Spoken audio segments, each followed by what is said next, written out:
Why do people think that? Kenapa orang-orang berpikiran seperti itu, J? Ya mungkin karena melihat faktor-faktor Indonesia kemarin, Road to UFC, banyak yang kalah semua. Dan saya juga di atas ring di kompetisi ini diragukan juga. Dan nggak bakalan bisa fighter Indonesia bisa memenangkan di UFC. Dan saya itu menjadi motivasi terbesar saya, apalagi dibantu dengan pelatih-pelatih terbaik saya, Coach Mark, Coach Jack, dan pelatih-pelatih saya di MMA Academy dan teman-teman saya, itu menjadi motivasi saya. Dan saya harus buktikan bahwa petarung Indonesia itu layak untuk berkompetisi di panggung UFC. Halo semuanya, selamat datang di The Juano Kasano Show, channel yang membahas seputar UFC dan tinju bagi kalian para pecinta combat sport. 19 November 2022 menjadi malam bersejarah bagi Indonesia. Karena JK Asparido Saragih, putra kebanggaan Indonesia asal Sumatera Utara, baru saja menuntaskan debutnya dan menjadi petarung pertama asal Indonesia yang berlaga di UFC, promotor MMA paling bergengsi di dunia.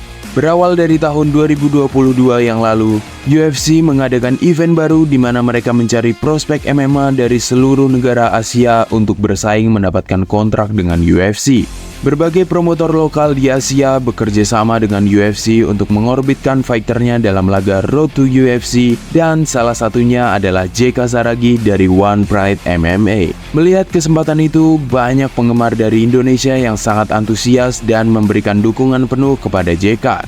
Bisa dibilang perjalanan JK dalam event Road to UFC tidaklah mulus, namun tetap berbuah manis. Pasalnya, JK berhasil menumbangkan dua lawannya dalam laga perempat final dan semifinal, namun harus kalah dalam laga final. Walaupun tidak menjadi juara, JK mendapatkan sorotan lebih dari UFC karena penampilannya yang sangat memukau. Bahkan, saking spektakulernya, UFC menggunakan foto JK sebagai thumbnail pada video momen terbaik di Road to UFC. Para penggemar juga memiliki firasat kalau JK tetap mendapatkan kontrak dengan UFC. Dan benar saja, walaupun kalah TKO dalam laga final, UFC tetap memberikan kontrak kepada JK Saragih karena melihat potensi besar yang ada dalam dirinya. Dalam kontrak eksklusif dengan UFC, JK diberikan kesempatan bertarung sebanyak 5 kali dalam oktagon. Dan mungkin buat yang belum tahu, JK tidak bertanding di divisi lightweight, melainkan divisi featherweight yang saat ini merupakan tahta Alexander the Great Volkanovski. JK Saragih awalnya dijadwalkan untuk berhadapan dengan Jesse Butler dalam debutnya di UFC. Namun karena mengalami cedera, Jesse Butler terpaksa mundur dari pertarungan. Sebenarnya, UFC sudah menyiapkan petarung pengganti yaitu Charlie Campbell. Tapi lagi-lagi UFC harus mencari pengganti karena Campbell tidak siap menghadapi JK dengan waktu yang cukup singkat. Akhirnya ada prospek asal Brazil yang siap menghadapi JK, yaitu Lucas Alexander. Masalah petarung kini telah selesai, tapi ada masalah baru yang datang.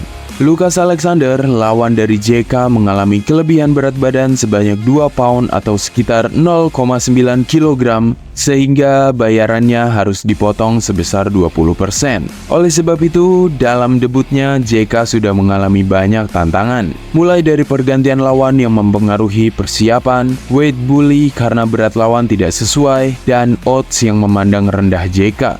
Tapi ada satu hal yang gue perhatiin dari perkembangan JK setelah berada di bawah asuhan Mark Fiore dari MMA Fighting Academy. Hal itu adalah perubahan sikap dan gaya bertarung. Dalam beberapa interviewnya, JK terlihat rendah hati dan sangat tenang. Begitu juga dalam debutnya di UFC. Dari segi postur, JK memang kalah tinggi dibandingkan lawannya. Lucas Alexander memiliki tinggi 180 cm, sedangkan JK memiliki tinggi 173 cm.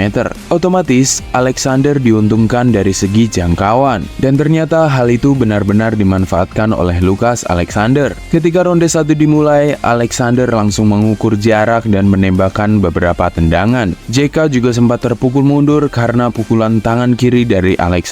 Gue yang nonton waktu itu sempat deg-degan sambil berharap JK bisa menang. Dan hebatnya JK, meskipun dia dalam tekanan, dia tidak terpancing dan tetap sabar mencari kesempatan untuk menyerang. Hingga tiba momen di mana JK menangkap kaki Alexander dan menjatuhkannya, membiarkan Alexander bangun dan menghantamnya dengan tangan kanan yang membuat Alexander jatuh tak berdaya. Herb Dean yang bertugas sebagai wasit langsung menghentikan pertarungan dan memberikan kemenangan finish pertama dalam kartu prelims.